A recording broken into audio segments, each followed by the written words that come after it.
प्रयागराज में एक बार फिर से अव्यवस्थाओं की भेंट चढ़ गए दो प्राणी और चली गई दो लोगों की जान। जी हाँ, यह मामला है प्रयागराज के स्वरूप रानी मेडिकल अस्पताल का, जहां पर अव्यवस्था और बाबुओं के मकर जाल में फंसकर दो लोगों की जान चली गई। मामला तब ये घटित हुआ जब प्रतापगढ़ से लाए हुए एक मरीज की जान अव्यवस्थाओं की वजह से चली गई और तीमारदारों ने इसकी पूरा दोष मर दिया डॉक्टरों के सर पे और उनके साथ हाथापाई कर दी, जिसमें दो डॉक्टर बुरी तरीके से घायल हो गए। ऐसा होते देख रेजिडेंस डॉक्टरों ने भी जवाबी में परिजनों के ऊपर हमला कर दिया, जिससे 4 परिजन भी घायल हो गए। अब इस अफरा तफरी में रेजिडेंस डॉक्टर्स हड़ताल पे चले गए, जिसका खामियाजा भुगतना पड़ा मोहम्मद सईद की मां को, जिसकी मौत ऑक्सीजन लेवल कम होने की वजह से चली गई, क्योंकि सारे रेजिडेंस डॉक्टर हड़ताल पे बैठे थे और अपने लिए न्याय मांग रहे थे। सच्चाई क्या है? क्या सचमुच यहाँ पर परिजन और डॉक्टरों के बीच की आपसी झगड़े का मामला था या किसी की सेवा होना या ना होना इसका मामला था? जी नहीं, मामला फिर से एक बार बाबुओं के मखरजाल का है, जो कागज़ों में हर चीज़ की सप्लाई दिखा तो देते हैं, लेकिन अस्पतालों की स्थिति ऐसी है कि वहाँ पे मूलभूत सुविधाएं जैसे ग्लव्स और प्रशासन के फंड से हो सकता है, लेकिन गलत इंफॉर्मेशन और अपने मकर जाल में फंसाकर इन का सप्लाई नहीं होता और इन्हें तीमारदारों को बाज़ार से ख़रीदना पड़ता है, जिसकी कीमत बाज़ार में दुगनी से तिगनी वसूली जाती है। अब इसका खामियाजा रेजिडेंट डॉक्टरों को भुगतना पड़ता है, जहां एक और स्टाफ की कमी है, दूसरी ओर लोगों के पास इनके अपने ही मूलभूत व्यवस्थाएं नहीं हैं। तो ये किस तरीके से मरीजों की तीमारदारी करे? बात करी जाए मरीजों की, तो जहां पर एक बेड पे एक मरीज़ के निकलते ही दूसरे मरीज़ के आने की सब कतार लगी होती है, वहाँ पे कहाँ से तीमारदार इतनी सारी व्यवस्थाएं करे? क्या सभी तीमारदारों के पास इतना पैसा होता है कि वह हर जगह जाके हर कुछ खरीद सकते हैं? जी नहीं, उनके पास सबकी ये स्थिति नहीं है। लेकिन उसके बावजूद भी जिस तरीके से यहाँ पे अब ये चल रहा है, ये काफ़ी संतोषजनक नहीं माना जा सकता और अब सरकार को चाहिए कि इसमें कुछ और नए परिवर्तन कर और नए व्यवस्थाओं को लागू करे, ताकि लोग अपने आप को सुरक्षित महसूस कर सके।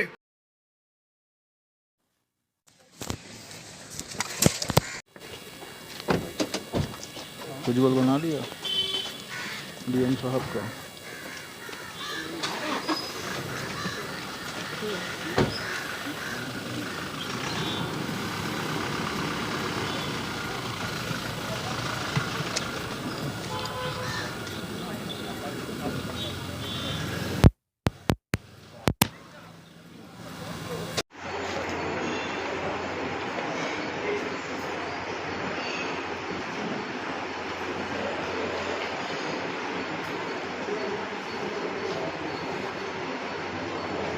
देख लीजिए, इसमें तो नहीं है, ऐसे मैच करने जा रहा है।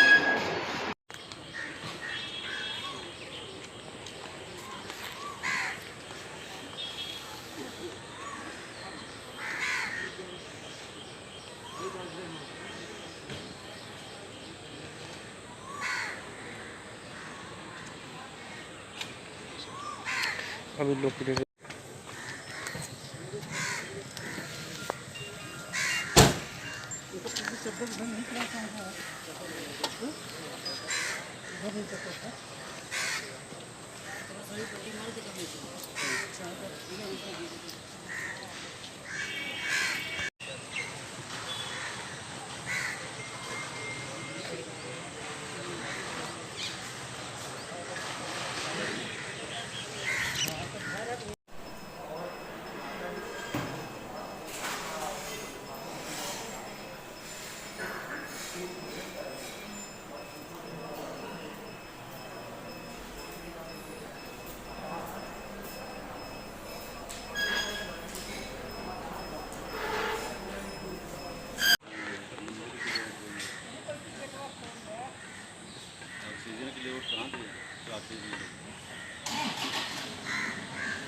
चले ऐसी वीडियो कॉल पर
किस वार्ड में है आप? एक नंबर से दो एक नंबर में हमारी जीजा जी है। आपका क्या इलाज चल रहा है? इलाज चल रहा है। लास्ट वाला सर हैंड ओवर मतलब इतना तो कम। आप समझ रहे हो, हम लोग खुद वहाँ पे उन्हें बता रहे हैं, हम लोग कह रहे हैं आपके साथ खड़े हैं। हर आदमी इस समय कहीं ना कहीं लड़ाई लड़ ही रहा है। अरे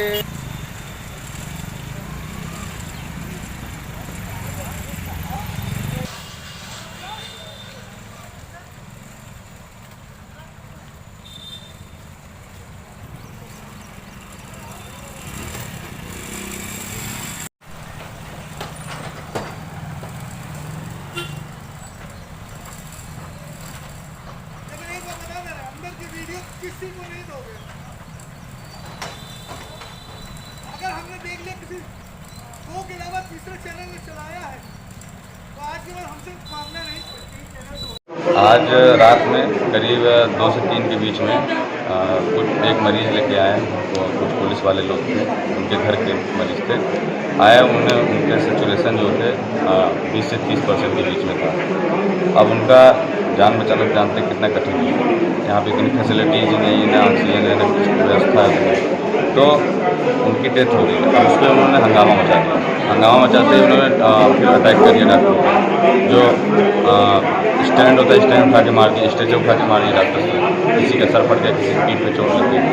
फिर उसके बाद वहाँ पे 4 पुलिस वाले भी मौजूद थे जो ड्यूटी पे लगाए गए थे सिक्योरिटी के लिए। उन्होंने भी कोई एक्शन नहीं लिया, उल्टा उनको बचा के और बार बार सब चिल्ला रहे थे कि उनके रॉड छीनिए उनके हाथ से, लेकिन कोई मारने नहीं दिया। सर कितने डॉक्टर्स इस पर चोटिल हुए हैं? कम से कम 12 लोग 12 लोग को चोट लगी। सर डीएम साहब ने इस समय क्या बोला है? डीएम साहब से हम लोग यही मांगते हैं कि पहली चीज़ तो सिक्योरिटी, हाँ, जिससे हम लोग सबसे ज़्यादा सफ़र करें। हाँ, और दूसरी चीज़ यहाँ पे जो ज़रूरी व्यवस्थाएँ एकदम सिंपल सी व्यवस्था है, ऑक्सीजन हो गया, स्ट्रेचर हो गया, इमरजेंसी ड्रग्स हो गई। अगर ये सब चीज़ें अगर हमारे पास अवेलेबल हो जाएंगी तो हमारे पास लड़ाई झगड़े की नौबत ही नहीं आएगी। सर आपका परिचय? मैं doctor Suryakant Kushwaha, trauma centre सी जो है तो वृद्ध महिला थी और 4-5 दिन पहले उनकी जो है तो हॉस्पिटल में तबीयत ख़राब हुई थी। हम लोगों ने यहाँ एडमिट कराया। एडमिट कराने के बाद उनका कोई दवा इलाज ये लोग नहीं कर रहे थे, बस केवल खाना पूर्ति कर रहे थे। जब भी हम लोग स्टाफ नर्स या डॉक्टरों को बुलाते थे, दुरकार के भगा देते थे, जैसे लगता है कि इंसान नहीं किसी जानवर का इलाज कर रहे हैं। आज मेरी माँ की तबीयत अचानक सडनली बहुत ख़राब हो गई। मैं रोते हुए गया और मेरे पिताजी भी नहीं हैं, और हमने उनको बोला भी कि हमारी सरकार मरीजों के लिए, कोविड पेशेंट के लिए इतना सब कुछ कर रही है और आप लोग ध्यान नहीं दे रहे हैं। चलिए, माननीय योगी जी ने भी कई बार जो है तो समीक्षा की है कि सारे स्वास्थ्य सेवाएं जो है तो निःशुल्क मिले और अच्छे से मिलती रहे, किसी कोई दिक्कत ना हो। हमारे मुख्यमंत्री बोल रहे हैं, प्रधानमंत्री बोल रहे हैं। सर आपके साथ क्या घटना हुई है वो बताइए सर। सर हमारे साथ यही घटना हुई कि कोई सुनने के लिए नहीं आया। स्टाफ नर्स बोली चलो यहाँ के लेके जाओ, हमको कहीं दूसरे जगह रिफ़र कर दिया गया। मेरी माँ मरने के कगार पे आ गई तो रिफ़र बना दिया गया। हमने कहा सर पल्स देख लीजिए, बीपी देख लीजिए उनकी, यहाँ इतना टाइम नहीं, रोज़ लोग मरते हैं, तुम्हारी माँ मर जाएगी तो क्या हुआ। बदतमीजी से बोला। आपको चोटें कैसे हैं? चोटें जब हमने बोला कि डॉक्टर साहब मेरी माँ है या आपकी माँ है, इस तरह बोला साले हम अभी तुमको खन के गाड़ देंगे, रुको बताते हैं। हम बोले गाली ना दीजिए। वो लोग 10-20 लोग आए और राड लाठी डंडा जानलेवा हमला कर दिया हमारे ऊपर। हमारे भाई के ऊपर हमला कर दिया, हमारी जो है तो बहनें 2 थीं उनके ऊपर हमला कर दिया, बदतमीजी किया, 2 मोबाइल हमारी छीन ली। मतलब अमानवीयता, सारी अमानवीयता एकदम। आपका परिचय? मेरा नाम सरफराज अली है और मैं जो है तो इनका छोटा लड़का हूँ, जो हमारी माता की मृत्यु हो गई। प्रयागराज में अचानक रात में प्रयागराज के स्वरूप रानी मेडिकल कॉलेज में तीमारदारों और डॉक्टरों के बीच में एक संघर्ष होता है, जिसमें 12 डॉक्टर और कुछ तीमारदार के घर के 3-4 लोग घायल हो जाते हैं। दोनों एक दूसरे के ऊपर आरोप और प्रत्यारोपों की एक झड़ी लगाई रखी है इनका, लेकिन सच्चाई कुछ और है। सच्चाई ये है कि जिस तरीके से अस्पताल में सुविधाओं की कमी है, इस कमी ने जाने कैसे और कितने ऐसे लोगों की जान ली है जिसका कोई आप बखान नहीं कर सकते हैं। क्योंकि आखिरकार सच तो ये है कि जब सुविधा ही नहीं होगी तो आदमी इलाज क्या करेगा। वही तीमारदारों की बात माने तो उनका कहना है कि डॉक्टरों ने उनके साथ गलत दुर्व्यवहार किया, और डॉक्टरों की बात माने तो उनका कहना है कि तीमारदारों ने उनके साथ गलत व्यवहार किया। किसने किसके साथ क्या व्यवहार किया, सच्चाई क्या थी, ये उस वक्त की ही समय ही बता सकता है। लेकिन अगर एसआरएन की बात की जाए तो सच ये है कि ना गलती तीमारदार की है ना डॉक्टर की है, क्योंकि जहाँ पर मरीज़ को घर ले जाने के लिए या अस्पताल में ले आने के लिए एक स्ट्रेचर और व्हीलचेयर की ही व्यवस्था नहीं है, वहाँ पर अगर मरीजों के साथ कुछ होता है तो इसकी गलती और इसकी जिम्मेदारी कौन लेगा। प्रशासन का कहना है कि हम लोग पूरी सप्लाई देते हैं, सब कुछ करते हैं, लेकिन क्या सचमुच प्रशासन पूरी सप्लाई दे पा रहा है? और अगर दे पा रहा है तो बीच से ये सप्लाई कहाँ जा रही है? महेंद्र जी।